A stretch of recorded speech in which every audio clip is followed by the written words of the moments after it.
Hi and a very warm welcome. My name's Ian Mack. What is Romeo and Juliet? What is it? It's a Shakespearean play. What's it about? Who are the key characters? What happens?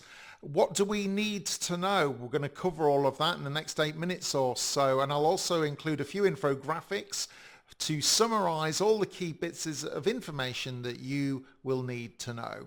Let's get started.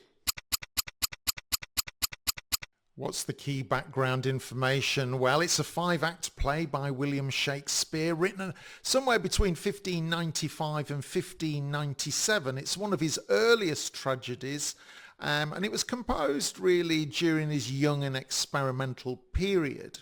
It was first performed in the 1590s and published in 1597. Remember, sometimes plays were performed before they were published. A tragedy, it's blending romance, fate, conflict. It's known for its lyrical poetry, especially we see that in the lovers' speeches. It combines comedy in the early acts with tragedy in the later acts. The general story of Romeo and Juliet is as follows. In Verona, in Italy, there are two noble families, the Montagues and the Capulets, and they're locked in a bitter feud.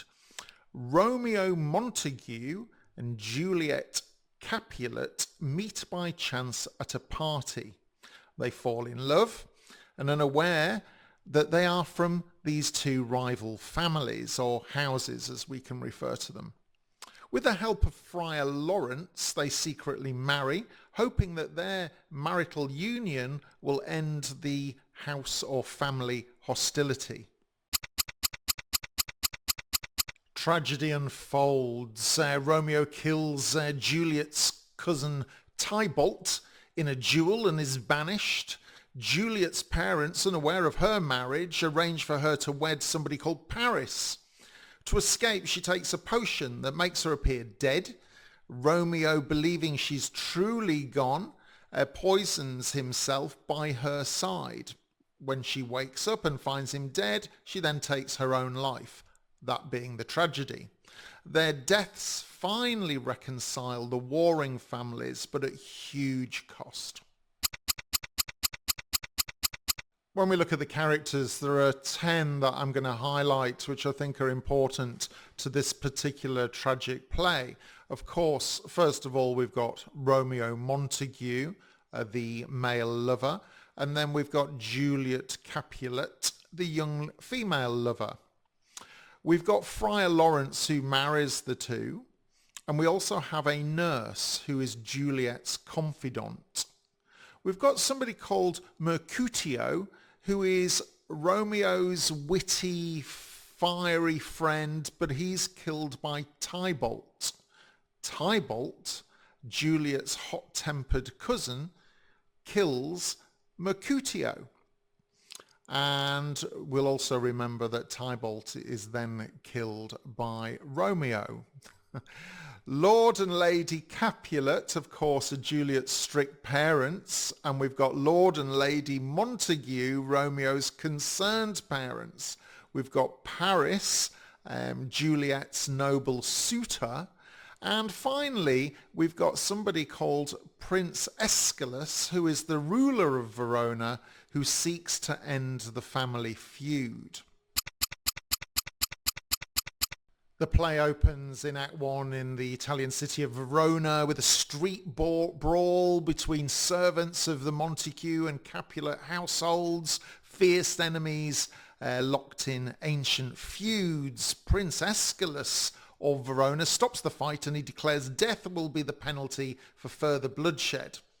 Romeo Montague, lovesick over Rosaline, wanders gloomily until persuaded by his friend Benvolio to attend the Capulet ball, a party.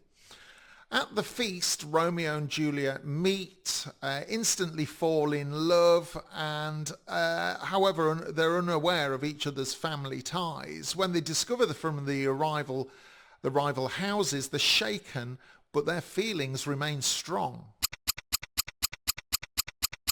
In Act 2, Romeo secretly visits Juliet's garden after the ball, and in doing so it leads to that very famous balcony scene where they pledge their love for one another. They decide to marry in secret, believing their union could heal the feud. With the help of Juliet's nurse, Romeo arranges for Friar Lawrence to perform the wedding ceremony. Juliet defies her family by following her heart, whilst Friar Lawrence hopes that the marriage itself might heal the family feud. The act closes with the couple's wedding, imbued with passion and with secrecy. Gosh, Act 3 is where it all happens. Tybalt, Juliet's fiery cousin, challenges Romeo to a duel. Romeo, now secretly related to Tybalt by marriage, refuses to fight him. Mercutio, Romeo's friend, takes up the challenge but is killed by Tybalt, and enraged, Romeo then slays Tybalt in revenge, so shifting the play towards tragedy. Prince Aeschylus spares Romeo's life, but he exiles him from Verona. And Juliet is, of course, devastated by her cousin's death, but more by Romeo's exile. The lovers share one last night together before Romeo flees to Mantua. Meanwhile, Lord Capulet, unaware of Juliet's marriage, arranges for her to wed Count Paris. The tragedy gets worse. Desperate to avoid marrying Count Paris, Juliet turns to Friar Lawrence for help. He devises a really risky plan. Juliet will drink a potion that makes her appear dead, and when she's laid in the family tomb, Romeo will come and rescue her. Juliet drinks the potion. Her family, believing she's died, prepare her body for burial. The Capulets' house of celebration turns to mourning as grief spreads through the family. In Act 5, Romeo, who is exiled in Mantua, learns of Juliet's death but never receives Friar Lawrence's message explaining what the plan is. Believing her truly gone, he buys poison and returns to Verona. At the Capulet tomb, Romeo encounters Count Paris, kills him and enters the vault. He takes the poison and dies by Juliet's side. Juliet awakens, finds Romeo dead, and stabs herself with his dagger. Their deaths shock the families. Prince Aeschylus declares that their feud, the family feud, has only ever brought tragedy. And finally, the Montagues and the Capulets reconcile at last, united only by grief. Romeo and Juliet is, of course, one of William Shakespeare's most famous plays worldwide, and also an early work by Shakespeare. Themes of love, fate, youth, and family conflict have made it timeless, and you could easily remake this tale endlessly today in numerous different movies and books. The tragic ending has become a symbol of doomed romance, of course. And there's something that you might want to know is that the actual play itself was based on Arthur Brooks' poem, The Tragical History of Romeus and Juliet, published in 1562. Interesting fact. Also, there are influences in this play from earlier tales of star-crossed lovers. One of the greatest romantic tragedy plays in English literature. Please go and see it somewhere if you can, as a play, as a movie, in whatever format.